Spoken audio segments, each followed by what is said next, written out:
नमस्कार आप सभी को। करंट अफेयर्स के इस सेशन में आपका स्वागत है। नए बदलाव के साथ एक बार फिर से हम अपनी मंजिल की तरफ बढ़ रहे हैं और प्रयास यही होगा कि हमारी जो भी आगामी परीक्षाएं हैं उनमें करंट अफेयर्स का एक भी प्रश्न आपका गलत ना रहे। अब यहाँ पे सबसे पहले आप जानते हैं कल से जो बदलाव हुए हैं उसमें आप देखते होंगे सबसे पहले आपको वन लाइनर फैक्ट यहाँ पे देखने को मिलते हैं। तो यहाँ पे जो पहला फैक्ट आपको देखने को मिल रहा है ये कह रहा है 75वें कांस फिल्म महोत्सव की बात कर रहा है और बोला जा रहा है कि 75वें कांस फिल्म महोत्सव के साथ आयोजित किए जाने वाले मार्चे ड्यू फिल्म में आधिकारिक रूप से किस देश को सम्मानित किया जाएगा। तो यहाँ पे भारत को सम्मानित किए जाने की बात की गई है, भारत याद रखना है। आगे बढ़ते हैं तो बोला गया है 3 मई 2022 को किसके द्वारा विश्व प्रेस स्वतंत्रता सूचकांक 2022 जारी किया गया। तो आपको यहाँ पे याद रखना है कि विश्व प्रेस स्वतंत्रता सूचकांक 2022 जो है ये रिपोर्टर्स विदाउट बॉर्डर द्वारा जारी किया जाता है। रिपोर्टर्स विदाउट बॉर्डर नामक एक संस्था है जिस संस्था के द्वारा इस रिपोर्ट को जारी किया जाता है। आगे बढ़ते हैं, अगला है इस सूचकांक में शीर्ष 3 स्थान प्राप्तकर्ता कौन है। तो रिपोर्टर्स विदाउट बॉर्डर की जो विश्व प्रेस स्वतंत्रता सूचकांक जारी किया गया उसमें प्रथम 3 स्थान पर नॉर्वे, डेनमार्क और स्वीडन रहे हैं। भारत की यदि बात की जाए इस सूची में तो भारत का जो स्थान है वो 150वां स्थान भारत का है।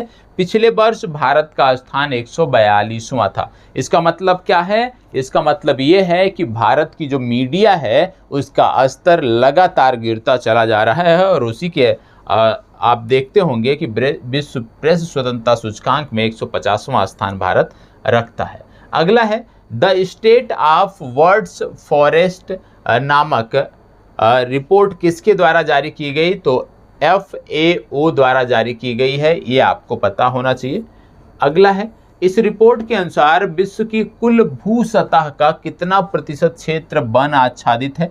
तो आज के समय में पूरे भू सतह का लगभग 31% जो क्षेत्र है वो वन आच्छादित है, ये आपको पता होना चाहिए। अगला है कौन सा नियो बैंकिंग स्टार्टअप भारत का 100वां यूनिकॉर्न बन गया है। तो इसका नाम है ओपन, ये भी आपको पता होना चाहिए। अभी हम फैक्ट देख रहे हैं और फैक्ट देखने के क्रम में ये चीजें हैं, पिछले महीने की घटनाक्रम है, ये आपको पता होना चाहिए।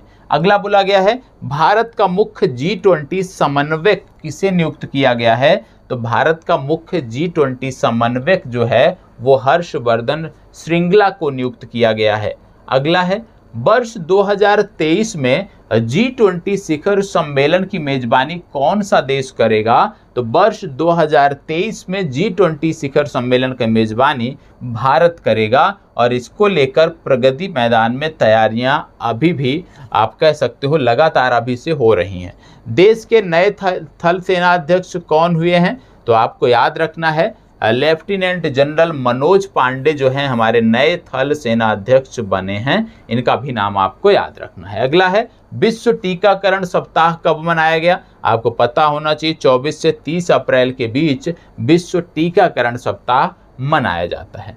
अगला फैक्ट जो आपका है वह है विश्व टीकाकरण सप्ताह 2022 का विषय क्या है। इसका विषय है लॉन्ग लाइफ फॉर ऑल, ये इसकी थीम है। ये तो हो गए वन लाइनर जो आपको रिकैप के लिए संदर्भ में रखे जाते हैं। अब यहाँ से एक एक प्रश्न अच्छे से देखना है, ठीक है। यहाँ पे यदि आप देखोगे तो पहला बोला जा रहा है हाल ही में चर्चा में रहा परावेग फील्ड पैक क्या है। हाल ही में चर्चा में रहा परावेग फील्ड पैक क्या है। अब यहाँ से करंट अफेयर्स आपका विधिवत शुरू हो रहा है। अब यहाँ पे आपको चीज़ों को ध्यान से पढ़ना है, ध्यान देना है। क्या बोला जा रहा है परावेग फील्ड पैक क्या है। एक ड्रोन डिफेंस तकनीकी, एक एंटी टैंक मिसाइल, एक बैटरी या इनमें से कोई नहीं। बताएं परावेग फील्ड पैक क्या है। और आपको बता दें कि परावेग फील्ड पैक जो है इसको बेंगलुरु के एक स्टार्टअप द्वारा बनाया गया है। कहाँ के? बेंगलुरु के एक स्टार्टअप द्वारा इसको तैयार किया गया है। और इसके बारे में आपको बता दें कि एक आप कह सकते हो सैन्य गठबंधन है जिसको बोलते हैं नाटो। नाटो इसको खरीदने का इच्छुक है, नाटो इससे संबंधित डील करने का इच्छुक है, इसीलिए ये चर्चा में है। और आपको बता दें ये फरावेग फील्ड पैक जो है एक विशेष प्रकार की बैटरी है जिससे आप कह सकते हो विशेष परिस्थितियों में भी जो हमारे जवान हैं, जो नाटो के जवान हैं, उनको आप कह सकते हो विद्युत सप्लाई मिल सकेगी, जिससे वो अपने डिवाइसों को चार्ज कर सकें और अपने हथियारों को भी रेडी कर सकें। तो ये आपको याद रखना है कि यह एक बैटरी है और बेंगलुरु के एक स्टार्टअप द्वारा इसको बनाया गया है। नाटो इसको खरीदने का इच्छुक है। अब नाटो की यदि हम बात कर रहे हैं तो आपको पता होगा नाटो का फुल फॉर्म है नॉर्थ अटलांटिक ट्रीटी ऑर्गेनाइजेशन और इसका हेडक्वार्टर आपको देखने को मिलेगा ब्रुसेल्स में। ब्रुसेल्स कहाँ है? ब्रुसेल्स आपको देखने को मिलता है बेल्जियम में। और आपको बता दें ब्रुसेल्स में कुछ और संस्थाओं के हेडक्वार्टर हैं, कल इनकी चर्चा हुई थी, जैसे यूरोपीय कमीशन का हेडक्वार्टर आपको देखने को मिलेगा, इंटरनेशनल डेयरी फेडरेशन का हेडक्वार्टर आपको देखने को मिलेगा, इसके साथ साथ वर्ल्ड कस्टम का हेडक्वार्टर आपको देखने को मिलेगा और नाटो का हेडक्वार्टर आपका है ही। तो इतनी संस्थाओं के हेडक्वार्टर यहाँ पर आपको देखने को मिल जाते हैं। इसके साथ साथ आपको बता दें कि एक देश है एस्टोनिया। एस्टोनिया ये चर्चा में क्यों था? आपको बता दें कि एस्टोनिया जो देश है यहाँ पे नाटो की जो साइबर डिफेंस यूनिट है वो यहीं पर है। तो एस्टोनिया जो है विशेष रूप से साइबर क्राइम आप कह सकते हो साइबर वार जो है उसको नियंत्रित करने के लिए जो है, जो इसका नाटो का जो विशेष बल है साइबर वार से लड़ने के लिए, वो एस्टोनिया से संबंधित है। ये आपको पता होना चाहिए। ये तो हो गया आज का जवाब, ठीक है, आज के प्रश्न का जवाब। कल का जो प्रश्न था, जैसे मैंने बोला था कि सभी छात्रों को इसका जवाब कमेंट बॉक्स में देना है, तो कल का जो प्रश्न था उसका जवाब जो दिया गया है उसके बारे में मैं भी बात कर लेता हूं क्योंकि वो भी ज़्यादा ज़रूरी है। ठीक है, बहुत कम छात्रों ने आप में से जवाब दिया और जो जवाब यहाँ पे आया है वो बहुत अच्छा आया है। किन लोगों का अच्छा आया है उसके बारे में मैं बता देता हूँ जिन्होंने बहुत अच्छा जवाब दिया कल, जैसे कि रश्मि वर्मा ने बहुत अच्छा जवाब दिया, विष्णुदेव कुमार ने बहुत अच्छे तरीके से जवाब दिया, आपने पूरी जानकारी आपने बताई जितनी हो सकती थी। और कल का प्रश्न था और इसके साथ साथ ईशु प्रसाद ने जवाब दिया है। ईशु प्रसाद के साथ साथ यहाँ पे आपको बता दें 3 लोगों के जवाब बेहतर आए हैं, रश्मि वर्मा, विष्णुदेव कुमार और ईशु प्रसाद। उम्मीद करता हूँ कि आज कुछ लोग और भी प्रश्नों का जवाब देंगे। ठीक है, यहाँ पे आपको बता दें कि कल का जो प्रश्न था वो था वर्ल्ड T20 विश्व कप का आयोजन कहाँ किया जाएगा? तो आपको बता दें ये आयोजन किया जाएगा ऑस्ट्रेलिया में। कहाँ पे किया जाएगा? वर्ल्ड T20 विश्व कप का आयोजन जो है ये ऑस्ट्रेलिया में किया जा रहा है। तो कल के प्रश्न का ये जवाब है और जिन्होंने अच्छा जवाब दिया है आपको बहुत ढेर सारी शुभकामनाएं। आप इसी तरह से इन्वॉल्व रहें क्योंकि यदि आप प्रश्न में किसी भी कक्षा में इन्वॉल्व रहते हैं, अपने आप को जोड़ते हैं, तो उससे आपको बेनिफिट मिलता है। अब आपको देखने को मिलेगा प्रश्न संख्या 2 कह रहा है हाल ही में राष्ट्रीय डेंगू दिवस कब मनाया गया? राष्ट्रीय डेंगू दिवस कब मनाया गया? आप जानते हैं एडीज इजिप्टी नामक मच्छर होता है जिसके कारण से डेंगू फैलता है और यही मच्छर जो है कई अन्य बीमारियों का भी वाहक होता है, जैसे जीका वायरस का भी वाहक यही होता है। जीका वायरस के साथ साथ पीला ज्वर जो होता है, पीला बुखार, उसका भी वाहक यही होता है, यही मच्छर। साथ ही साथ चिकनगुनिया का भी वाहक यही मच्छर होता है और इसका सही उत्तर है 16 मई। 16 मई को राष्ट्रीय डेंगू दिवस के रूप में हम मनाते हैं। ठीक है, चलिए आगे बढ़ते हैं। प्रश्न संख्या 3। प्रश्न संख्या 3 क्या कह रहा है? हाल ही में किस राज्य सरकार ने स्वयं का OTT प्लेटफॉर्म लॉन्च करने की घोषणा की है? और आज के समय में आप में से सभी, क्योंकि यदि आप हमें देख रहे हैं, हमें सुन रहे हैं, निश्चित रूप से एंड्रॉयड फ़ोन आपके पास होगा, आपके पास एप्पल फ़ोन होगा। और यदि आपके पास फ़ोन होगा तो आपके मोबाइल में बहुत सारे OTT ऐप भी होंगे और OTT ऐप के बारे में जिनको ना पता हो आपको बता दें, OTT का सबसे पहले फुल फॉर्म पूछा जा सकता है। OTT का फुल फॉर्म होता है ओवर द टॉप। क्या होता है? ओवर द टॉप, ये OTT का फुल फॉर्म है। और आप जानते हैं आज के समय में आप सब OTT से काम चला रहे हैं। पहले के समय में क्या होता था कि हम DTS से काम चलाते थे, DTS से काम चलाते थे, डायरेक्ट टू होम, इसका फुल फॉर्म होता था डायरेक्ट टू होम। और आज भी टीवी को ज़्यादातर आप कह सकते हो अभी हम इसी का प्रयोग कर रहे हैं, लेकिन एंड्रॉयड फ़ोन में हम OTT प्लेटफॉर्म का प्रयोग कर रहे हैं। OTT प्लेटफॉर्म जैसे आपके हॉटस्टार हो गया, आपका नेटफ्लिक्स हो गया, ये सब क्या है? ये सब OTT प्लेटफॉर्म है। और आपको बता दें यहाँ पे क्या बोला जा रहा है प्रश्न में कि किस राज्य ने अपना OTT प्लेटफॉर्म, जैसे आप देखते होंगे हॉटस्टार ये निजी संस्थाओं का है, नेटफ्लिक्स आप देखते होंगे, अमेजन आप प्राइम आप देखते होंगे, ये सब निजी संस्थाओं का है। इसी प्रकार ये राज्य जो है ये अपना OTT लॉन्च करने जा रहा है। और ये राज्य कौन सा है? ये राज्य आपका है केरल। केरल राज्य का अपना स्वयं का OTT प्लेटफॉर्म होगा, जहां पर राज्य से संबंधित विभिन्न कार्यक्रम, राज्य से संबंधित मूवियां दिखाई जाएंगी। ठीक है, तो केरल इसका सही उत्तर है। अब केरल सही उत्तर है तो आपको बता दें कि केरल जो है ये भारत का कार्बन न्यूट्रल राज्य है। कार्बन न्यूट्रल राज्य है, ये आपको पता होना चाहिए। केरल, ये आपको पता होना चाहिए। कार्बन न्यूट्रल आप इसमें जोड़ लीजिएगा, कार्बन न्यूट्रल फार्मिंग वाला राज्य। क्या है? Carbon neutral farming, carbon neutral farming वाला राज्य है केरल। इसके साथ साथ आपको पता होगा कि यहाँ पे है कोच्चि शिपयार्ड। कोच्चि शिपयार्ड है और कोच्चि शिपयार्ड में INS विक्रांत तैयार किया जा रहा है, ये आपको पता होना चाहिए। साथ ही साथ आपको बता दें केरल राज्य सरकार ने अपने निवासियों के जीवन शैली में सुधार करने के लिए एक ऐप भी बनाया है, इसका नाम है शैली ऐप। तो यह भी आपको पता होना चाहिए। शैली ऐप कार्बन न्यूट्रल फार्मिंग वाला राज्य, साथ ही साथ कोचीन शिपयार्ड वाला राज्य, और इसके साथ साथ आपको याद रखना है कि OTT प्लेटफॉर्म वाला भारत का राज्य है केरल। चलें इसको बताएं, अच्छा प्रश्न है, विवादित भी है। चकमा और हाजोंग शरणार्थियों को नागरिकता के अधिकार देने संबंधित कौन सा राज्य समाचार पत्रों की सुर्खियों में है? चकमा और हाजोंग नामक शरणार्थी की बात हो रही है। अब जब शरणार्थियों की बात आती है तो भारत में निश्चित रूप से विवाद होना तय है, क्योंकि शरणार्थी विभिन्न धर्मों के हैं और भारत सरकार ने जो अभी तक का प्रावधान किया है वो यही है कि हिंदू धर्म के जो शरणार्थी हैं उनको ज़्यादा तवज्जो दी जा रही है और दिया भी जाना चाहिए, क्योंकि यदि हम देखें तो मुस्लिम कंट्री बहुत सारे हैं और यदि मुस्लिम कंट्री से मुस्लिम निकल के आ रहे हैं तो निश्चित रूप से ये चिंताजनक है। ठीक है, और यहाँ पे आपको बता दें चकमा और हाजोंग शरणार्थियों को नागरिकता देने की बात यहाँ पे की जा रही है। आपको बता दें चकमा और हाजोंग जो हैं ये दोनों के दोनों, एक तो यहाँ पे बुद्ध, आप भगवान बुद्ध को मानने वाले हैं, बौद्ध हैं, और एक यहाँ पे हिंदू हैं। यहाँ पे आपको बता दें हिंदू कौन है, तो चकमा जो हैं ये बुद्धिस्ट हैं और जो हाजोंग हैं ये हिंदू हैं। आपको बता दें कि ये दोनों जो शरणार्थी हैं ये पहले ये कहाँ रहते थे? पहले ये बांग्लादेश में रहते थे। बांग्लादेश में कहाँ पे रहते थे? चिटगांव हिल्स ट्रैक पड़ता है, चिटगांव हिल्स ट्रैक, पर्वतीय क्षेत्रों में रहते थे। हिल्स ट्रैक नामक स्थान पे ये रहते थे।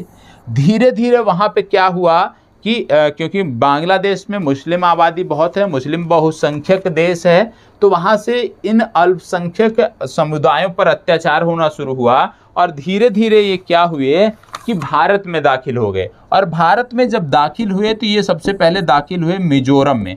मिजोरम में कहाँ दाखिल हुए? मिजोरम में ये दाखिल हुए लुसाई हिल। तो ये धीरे धीरे लुसाई हिल्स में रहने लगे। लुसाई हिल्स के बाद जब ये भारत में आ गए तो पूर्वोत्तर के जो अन्य राज्य थे उनमें धीरे धीरे ये फैल गए। तो 1993 के बाद से ये पूर्वोत्तर के अन्य राज्यों में भी फैल गए और आज पूर्वोत्तर के ज़्यादातर राज्यों में जो बांग्लादेश से सीमा लगती है वहाँ पर ये देखे जाते हैं। तो इनको जो नागरिकता देने की बात की गई है, ये बात हुई है अरुणाचल प्रदेश। अरुणाचल प्रदेश से कहा गया है कि आप इनको नागरिकता दीजिए। और कहा किसने है? राष्ट्रीय मानवाधिकार आयोग ने कहा है। किसने कहा है? राष्ट्रीय मानवाधिकार आयोग ने कहा है कि अरुणाचल प्रदेश सरकार हाजोंग और चकमा को जो है वो नागरिकता प्रदान करे। ये आपको पता होना चाहिए। आपको बता दें एक और जनजाति आपको पता होना चाहिए, डारलोंग। डारलोंग जो जनजाति है ये विशेष रूप से त्रिपुरा में रहती है। त्रिपुरा की एक अल्पसंख्यक जनजाति है और हाल ही में इसको एसटी का दर्जा मिला, अनुसूचित जनजाति का इसको हाल ही में दर्जा मिला है डारलोंग को। ये कहाँ से संबंधित है? त्रिपुरा से संबंधित है। यह भी आपको पता होना चाहिए। ठीक है, चलिए आगे बढ़ते हैं। अगला प्रश्न कह रहा है, हाल ही में किस पर्वत पर विश्व का सबसे ऊंचा मौसम स्टेशन स्थापित किया गया है? विश्व का सबसे ऊंचा मौसम स्टेशन कहाँ स्थापित किया गया है आपको बताना है। चलिए बताइएगा, विश्व का सबसे ऊंचा मौसम स्टेशन कहाँ स्थापित किया गया है? जवाब दीजिए। विश्व का सबसे ऊंचा मौसम स्टेशन कहाँ पे आयोजित किया गया है? यह मौसम स्टेशन माउंट एवरेस्ट पर स्थापित किया गया है। और जब माउंट एवरेस्ट की बात आती है तो नाम आता है नेपाल का। मतलब नेपाल में यह स्थापित किया गया है। नेपाल सरकार की सहायता से, अनुमति से माउंट एवरेस्ट पर यह बनाया गया है। नेपाल की बात हो रही है तो नेपाल की मुद्रा है नेपाली रुपया। ये आपको पता होना चाहिए। नेपाल की मुद्रा के साथ साथ आपको पता होना चाहिए कि भारत के कई राज्य हैं जो नेपाल से सीमा साझा करते हैं। यहाँ की राजधानी है काठमांडू। साथ ही साथ यह भी आपको पता होना चाहिए कि हम सूर्य किरण नामक सैन्य अभ्यास हम करते हैं नेपाल के साथ। यह भी हमें जानकारी होनी चाहिए। ठीक है, सूर्य किरण नामक सैन्य अभ्यास भारत नेपाल के साथ करता है। और इसके साथ साथ बिहार के संदर्भ में यदि हम बात करें तो जयनगर से कुर्था रेल लिंक आपको याद रखना है। Jaynagar to Kurtha rail link, इसको भी आपको याद रखने की जरूरत है। चलिए आगे बढ़ते हैं। हाल ही में तेलंगाना स्थापना दिवस कब मनाया गया?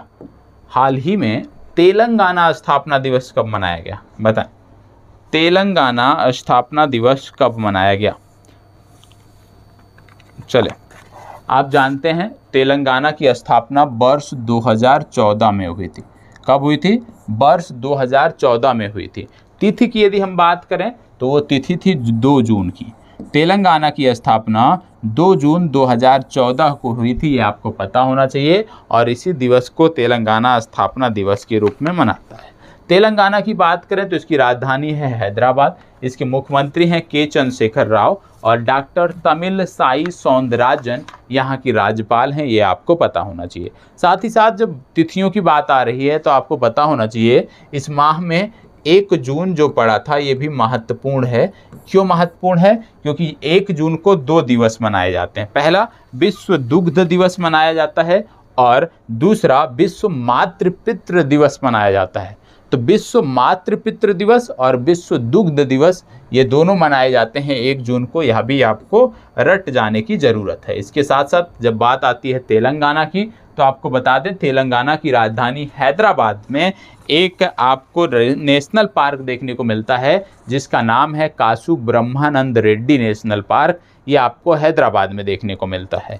हैदराबाद की जब बात करते हैं, जब तेलंगाना की बात करते हैं तो आपको एक प्रोडक्ट याद आना चाहिए जिसका नाम है तेलिया रुमाल।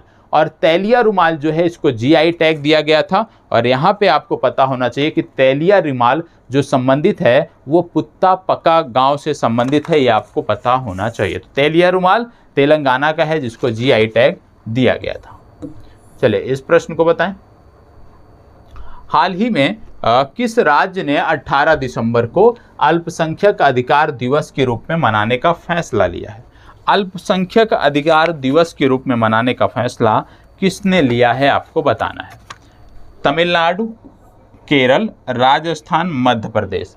क्या बोला जा रहा है? हाल ही में किस राज्य सरकार ने 18 दिसंबर को अल्पसंख्यक अधिकार दिवस के रूप में मनाने का फैसला लिया है? किस तिथि को? 18 दिसंबर को। बताएं। आपको बता दें तमिलनाडु राज्य है ये। तमिलनाडु इसका उत्तर है। इसके मुख्यमंत्री हैं MK स्टालिन। इनका नाम पिछले दिनों मैंने आपको बताया था, याद भी होगा जब दिल्ली ये आए थे उस दौरान भी मैंने बताया था।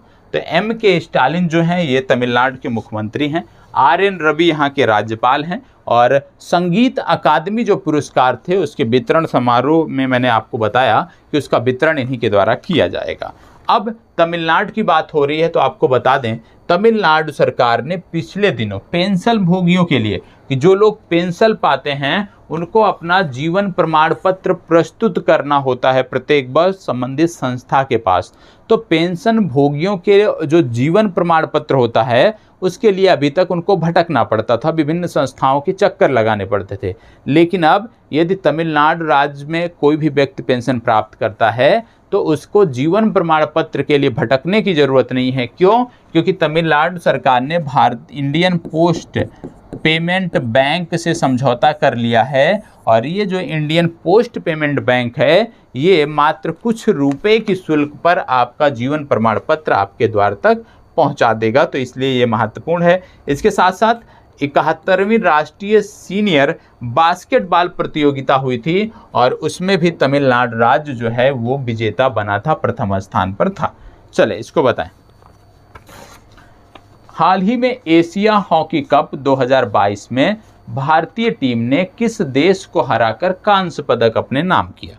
सबसे पहली बात यहाँ से ये पता चल जा रहा है कि एशिया हॉकी कप में भारत ने कांस्य पदक जीता। अब भारत ने कांस्य पदक जीता तो किसको हराकर जीता ये पूछा जा रहा है। बताएं किसको हराकर भारत ने ये पदक जीता है? और हॉकी की बात कर रहे हैं तो हॉकी की जो सर्वोच्च निकाय है उसको बोलते हैं FIH। FIH जो है ये हॉकी की सर्वोच्च बॉडी है जिसको बोलते हैं इंटरनेशनल हॉकी फेडरेशन। और इसके बारे में आपको बता दें कि 1924 में इसकी स्थापना हुई थी। इसका हेडक्वार्टर आपको स्विट्जरलैंड में देखने को मिलेगा। ठीक है, वर्तमान समय में नरेंद्र ध्रुव बत्रा ये इसके प्रेसिडेंट हैं, ये आपको पता होना चाहिए। अब किस देश को हराया? तो भारत ने यहाँ पे जापान को हराया। जापान के बारे में बता दें, जापान की राजधानी है टोक्यो, जापान की मुद्रा है येन, और यहाँ की स्पेस एजेंसी का नाम है जाक्सा। मैंने कल आपको एक प्रश्न दिया था, किसी ने भी जवाब नहीं दिया, कि हिरोशिमा और नागासाकी पर जो बम गिराया गया था वो कौन था? हिरोशिमा और नागासाकी पे जो बम गिराया गया था उनका नाम क्या था? साथ ही साथ उनका नाम के साथ साथ आपको पता होना चाहिए कि कब गिराया गया था। तो नागासाकी पे जो गिराया गया था वो 9 अगस्त को गिराया गया था, हिरोशिमा पर 6 अगस्त को गिराया गया था। इन पर गिराए गए बमों का क्या नाम था? तो आपको बता दें 9 अगस्त को जो नागासाकी पर गिराया गया था इसका नाम था फैटमैन। क्या नाम था? फैटमैन। और जो 6 अगस्त को हिरोशिमा पर गिराया गया था इसका नाम था लिटिल बॉय। ये भी आपको पता होना चाहिए। ठीक है, इसके साथ साथ आपको बता दें कि जापान 4 द्वीपों पर विस्तारित देश है, होक्काइडो, होन्शु, शिकोकू और क्यूशु, जिनमें जापान के प्रमुख शहर और जापान की जो राजधानी टोक्यो है वो होन्शु द्वीप पर स्थित है। ये आपको पता होना चाहिए। अब आज का जो होमवर्क है, होमवर्क नंबर 1, जापान से संबंधित कुछ शहरों के नाम हैं, जैसे मिनीमाता, ठीक है, दूसरा नागोया, ठीक है, तीसरा क्योटो, चौथा सेंदई। ठीक है, तो ये जो 4 नाम मैंने दिए, मिनीमाता, नागोया, क्योटो और सेंदई, इनका संबंध पर्यावरणीय दृष्टि से कैसा है वो आप कमेंट बॉक्स में बताओगे। आज का ये आपका होमवर्क है। ठीक है, चलिए आगे बढ़ते हैं। निम्नलिखित में से कौन सा देश अपनी पहली डिजिटल जनगणना करने जा रहा है? इनमें से कौन सा देश है जो अपना पहला डिजिटल जनगणना करने जा रहा है? चलिए, और आपको याद रखना है जातिगत जनगणना बिहार में शुरू होने वाली है। चलिए, कौन सा देश है जो पहली बार डिजिटल जनगणना करने जा रहा है? आपको बता दें ये जो देश है इससे भारत के 5 राज्यों की सीमा लगती है। पश्चिम बंगाल के साथ साथ असम के साथ त्रिपुरा, त्रिपुरा के साथ मेघालय, मेघालय के साथ साथ मिजोरम। भारत के 5 राज्यों की सीमा लगती है और इनकी कुल लंबाई है 4096 किलोमीटर। भारत की 4096 किलोमीटर सीमा लगती है, ये आपको पता होना चाहिए। और इस सीमा पर भारत की रक्षा करने के लिए बीएसएफ ज़्यादातर जगहों पर बीएसएफ तैनात है, बॉर्डर सिक्योरिटी फोर्स तैनात है। और बीएसएफ के जो डीजी हैं उनका नाम है पंकज कुमार सिंह, ये आपको पता होना चाहिए। क्या नाम है? पंकज कुमार सिंह। हमारा एक और केंद्रीय बल है जिसको बोलते हैं एसएसबी। एसएसबी के अभी नए डीजी बने हैं, इनका भी नाम आपको पता होना चाहिए, एसएल थाउसेन। एसएल थाउसेन जो कि एक आईपीएस थे मध्य प्रदेश काडर के, उनको एसएसबी का डीजी बनाया गया है, यह भी जानकारी आपको होनी चाहिए। ठीक है, चलिए आगे बढ़ते हैं, लेकिन उससे पहले बांग्लादेश के बारे में कुछ जानकारी आप कर लीजिए। जैसे बांग्लादेश की संसद का क्या नाम है? जातीय संसद। ठीक है, इसके साथ साथ बांग्लादेश यूएस की जो वैक्सीन थी, कोविड वैक्सीन थी, उसका सबसे बड़ा प्राप्तकर्ता है, ये आपको पता होना चाहिए। 17वें मुंबई अंतर्राष्ट्रीय फिल्म महोत्सव में जो फोकस कंट्री था वह भी बांग्लादेश था। पिछली कक्षा में मैंने आपको बताया है, उसको भी आपको याद रखने की जरूरत है। चलिए इसको बताएं, हाल ही में किस राज्य ने राजीव गांधी ग्रामीण ओलंपिक पुरस्कार प्रदान करने की घोषणा की है? राजीव गांधी ग्रामीण ओलंपिक पुरस्कार। अब यहाँ से एक हिंट आप ले सकते हो कि यह वहीं हो सकता है जहां पर बीजेपी का शासन ना हो, क्योंकि यदि बीजेपी का शासन होगा तो राजीव गांधी से संबंधित योजना वहां पर देखने को नहीं मिलेगी और नई योजना की शुरुआत तो एकदम नहीं होगी। इसका मतलब है कि यहाँ पे आप सर्च करिए कहाँ कहाँ बीजेपी का शासन है और उस आधार पे निकालिए, तो यहाँ से आपको देखने को मिल जाएगा कि संदेह में आपके 2 राज्य आएंगे, राजस्थान और केरल। तमिलनाडु भी बाहर हो जाएगा, मध्य प्रदेश भी आपका बाहर हो जाएगा। अब इसमें से किया किसने है? तो ये किया है राजस्थान ने, तो बी विकल्प इसका सही उत्तर है। राजस्थान के मुख्यमंत्री हैं अशोक गहलोत और कलराज मिश्रा यहाँ पे राज्यपाल हैं। ठीक है, इसके साथ साथ यहाँ पे मैं कुछ फैक्ट आपको बता दूं राजस्थान के बारे में। तो आप जानते हो रामगढ़ विषधारी ये नया टाइगर रिजर्व यहाँ पे बना है राजस्थान में, ये आपको पता होना चाहिए। इसके साथ साथ एल रूट सर्वर प्राप्त करने वाला देश का पहला राज्य जो है वो है राजस्थान, ये आपको याद रखना है। साथ ही साथ जो हमारी हेलिना मिसाइल का परीक्षण किया गया था वह भी राजस्थान में ही किया गया था। ठीक है, चले इसको बताएं, हाल ही में किस राज्य सरकार ने फिजिकल स्टाम्प पेपर समाप्त कर दिए हैं? फिजिकल स्टाम्प पेपर किसने समाप्त कर दिए हैं? वो राज्य कौन सा है जिसने फिजिकल स्टाम्प पेपर समाप्त कर दिए हैं? चले बताएं। ये जो राज्य है यहाँ पे जो आर्द्र भूमियां हैं वो हो गई हैं 6, और ये 6 आर्द्र भूमियों वाला राज्य है। यहाँ पे हरिके, कंजली, रोपण, ये 3 आर्द्र भूमियां तो पहले थी और 3 यहाँ पे नई बन गई हैं, नई आ गई हैं। कौन कौन सी? केशोपुर मियानी संरक्षण रिजर्व, इसके साथ साथ ब्यास संरक्षण रिजर्व और नंगलबंद जीव अभ्यारण्य। तो टोटल 6 आर्द्र भूमियां आपको यहाँ पे देखने को मिलती हैं। और ये राज्य है आपका पंजाब, 5 नदियों वाला राज्य है पंजाब, ये आपको पता होना चाहिए। और आपको बता दें, विश्व आर्द्र भूमि दिवस की जब हम बात करते हैं, मैंने आर्द्र भूमियों की बात की, तो प्रत्येक वर्ष 2 फरवरी को मनाया जाता है विश्व आर्द्र भूमि दिवस। और ये प्रत्येक वर्ष नहीं मनाया जाता, प्रत्येक 2 वर्ष पर ये मनाया जाता है, ये आपको पता होना चाहिए। और आपको बता दें, विश्व की पहली जो आर्द्र भूमि थी उसका नाम था कोबोर्ग प्रायद्वीप। कोबोर्ग प्रायद्वीप जो है ये ऑस्ट्रेलिया में है, वही देश ऑस्ट्रेलिया जहां पर T20 वर्ल्ड कप खेला जाएगा। तो वहां पे जो कोबोर्ग प्रायद्वीप है ये पहला आर्द्र भूमि था विश्व का। वर्तमान समय में भारत में 49 रामसर स्थल देखने को मिलते हैं। हाल ही में किस खिलाड़ी को सितारा ये पाकिस्तान पुरस्कार से सम्मानित किया गया? सितारा ये पाकिस्तान, देखो भारत का कोई खिलाड़ी तो हो नहीं सकता क्योंकि पाकिस्तान इतना लायक नहीं है कि भारत के किसी खिलाड़ी को ये पुरस्कृत करे। तो भारत के जो खिलाड़ी हैं वो तो हो गए इसमें से बाहर, मतलब महेंद्र सिंह धोनी हो गए बाहर। अब जो खिलाड़ी हैं वो तो वेस्ट इंडीज़ के हैं और पाकिस्तान के हैं। तो आपको बता दें, वेस्ट इंडीज़ के पूर्व कप्तान डेरेन सैमी, जिन्होंने पाकिस्तान की क्रिकेट को काफ़ी समय दिया है, जिन्होंने पाकिस्तान की क्रिकेट को बेहतर बनाने का प्रयास किया है, उनको यह पुरस्कार दिया गया है। बी विकल्प इसका सही उत्तर है, डेरेन सैमी। ठीक है, आज के लिए इतना ही। आज का जो ये सेशन था करंट अफेयर्स का, ये यहीं पे समाप्त होता है। और करंट अफेयर्स का सेशन अब आपको रविवार को छोड़ के प्रत्येक दिन लगातार मिलता रहेगा। तो आप सब इस सेशन से अवश्य जुड़ें और कहीं भी कोई कमी होती है बताएं। और आज का जो अभ्यास का प्रश्न है उसका जवाब आप लोगों को देना है। ये आज का प्रश्न है, ध्यान से देख लीजिएगा। आज का प्रश्न क्या कह रहा है? हाल ही में किस देश ने भारत की गेहूं की खेप को वापस लौटा दिया है? किस देश ने भारत की गेहूं की खेप को वापस लौटा दिया है?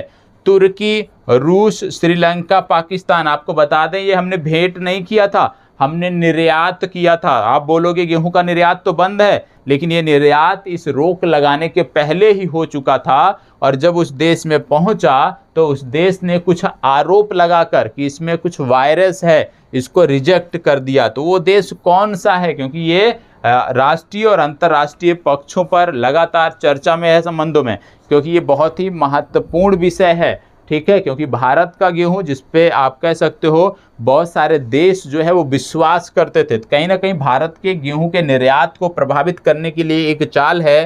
तो ये किस देश ने किया है, ये आपको बताना है। ये आज का आपका होमवर्क है। कमेंट बॉक्स में अवश्य जवाब दीजिएगा।